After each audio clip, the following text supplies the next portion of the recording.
Well, the music was great. I mean, if their image matched the music, you know, it would have been great. But their image was kind of like industrial club, like Nine Inch Nails, not very much style. You know, it was just like, I mean, Manson had no tattoos.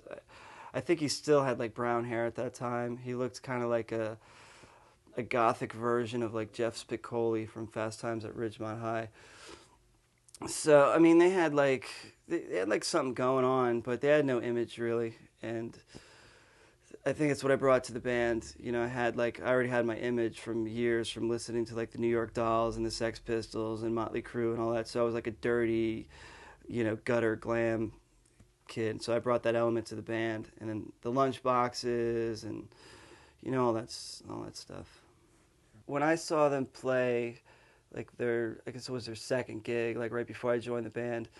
They had like a girl in a cage, and it wasn't very original. So they had some kind of theatrics, you know, but it wasn't.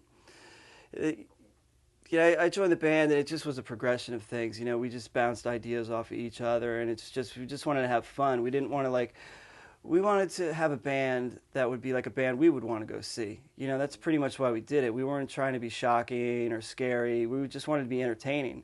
You know, because I'd go to concerts and I'd see some of my favorite bands, and after three songs, I'd just be bored. I'm like, there's got to be something more to this. It's like, why can't it be like theater? Why can't we bring back like the Alice Cooper, the Bowie, the Kiss sort of things, you know? And so that we just like emulated our influences, and it was like, it wasn't so much that we were like stealing or ripping off. It was more of like an homage to what we were into.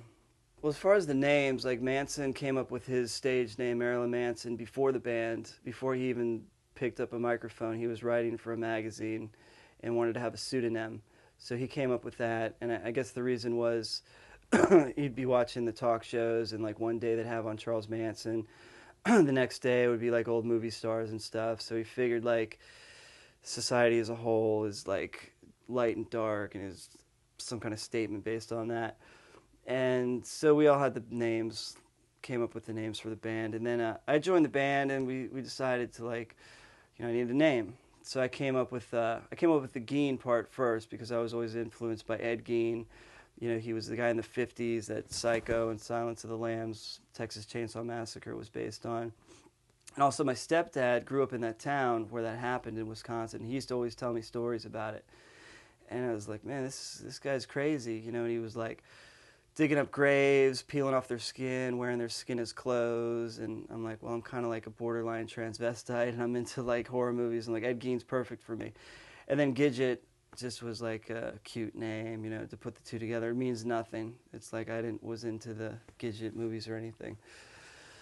So as far as any sort of philosophical meaning to my name, you know, there really was none. As far as Manson's concerned, I guess he had some kind of like deep meaning, but really it was just like a juxtaposition of like names and kind of like a statement on society, if you want to get as deep as that.